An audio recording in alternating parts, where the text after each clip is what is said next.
forget the cheerful, triumphant superhero of modern pop culture. If you look at the ancient depictions of Hercules, you see a man exhausted, carrying a psychological burden so heavy it seems to drag his very spirit toward the ground. That burden was born from an unforgivable crime. The goddess Hera, nursing a bitter grudge against his very existence, infected his mind with a blinding, divine madness. Under its spell, Hercules unwittingly slaughtered his own wife, Megara, and their children. When the shadows cleared and his sanity returned, he was left standing in the ruins of his life. Crushed by the guilt of his actions, he made a desperate pilgrimage to the Oracle of Delphi, begging for a way to cleanse his soul. The Oracle's decree offered no easy forgiveness. She sentenced him to 10 years of indentured servitude under the cowardly King Eurystheus. To begin his atonement, Greece's greatest warrior had to completely surrender his pride and submit to a lesser man.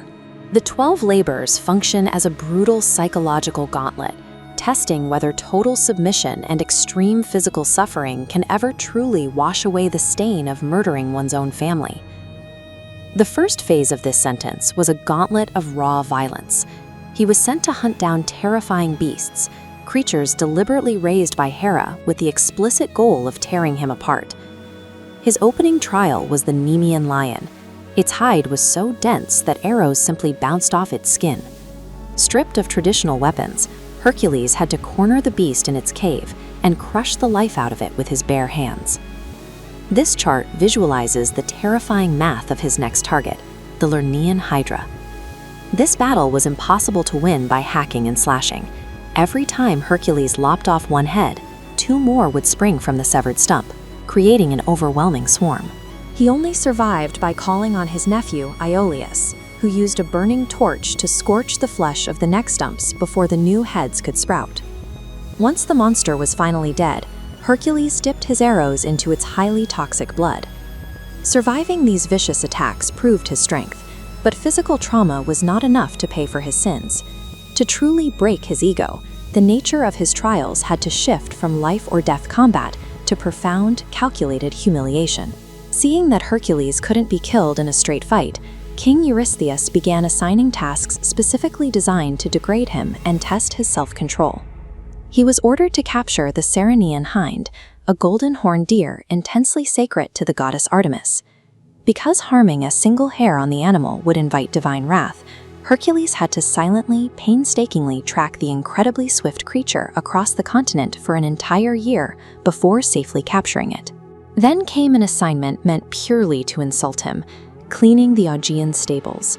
Thousands of immortal cattle were housed there, and their pens hadn't been cleared of filth in over 30 years. The king gave him exactly 1 day to finish the job. Rather than grab a shovel, Hercules used his intellect. He dug a massive trench and physically rerouted 2 nearby rivers, forcing the rushing waters straight through the stables to blast the decades of manure out into the sea.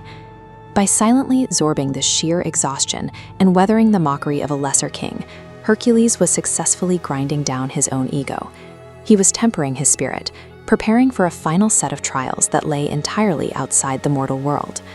The final phase of his servitude stripped away the familiar geography of Greece. He was now ordered to breach the cosmic boundaries separating humanity from the gods and life from death. He traveled to the western edge of the world to steal the golden apples of the Hesperides. To secure them, he struck a deal with the Titan Atlas, stepping in to carry the crushing weight of the sky on his own shoulders. His final test demanded he marched into the underworld itself. His task was to capture Cerberus, the monstrous 3-headed dog guarding the realm of the dead, using absolutely no weapons, wrestling the nightmare into submission with brute strength alone. When Hercules dragged the guardian of hell back to the living, the contrast was complete. The hero had conquered death, while his master was so terrified he literally hid inside a bronze jar, begging Hercules to take the beast away. Subduing the guardian of the dead with his bare hands proved that Hercules was no longer bound by the laws of common men. By overcoming the one force no mortal could escape, he had successfully expanded the limits of his own existence. He had done the impossible. He had completed the labors and earned his freedom, but true peace was never waiting for him in the mortal world. Years later, his end came not in glorious battle, but through a tragic deception. He was tricked into wearing a tunic soaked in the blood of a dying centaur, blood that had been contaminated by the exact same hydra venom Hercules kept from his second labor. The poison fused the fabric to his skin, burning him alive from the outside in. The agony was so absolute that he begged his companions to build a massive funeral pyre on the slopes of Mount Otia to finally end his suffering. But as the flames consumed his physical body, the intense fire was burning away the remnants of his mortal flaws, his lingering grief, and the heavy burden of his past crimes. Only his pure, divine essence remained. His final ascension suggests that a soul earns its divinity through the relentless endurance required to face its darkest sins and survive the fire.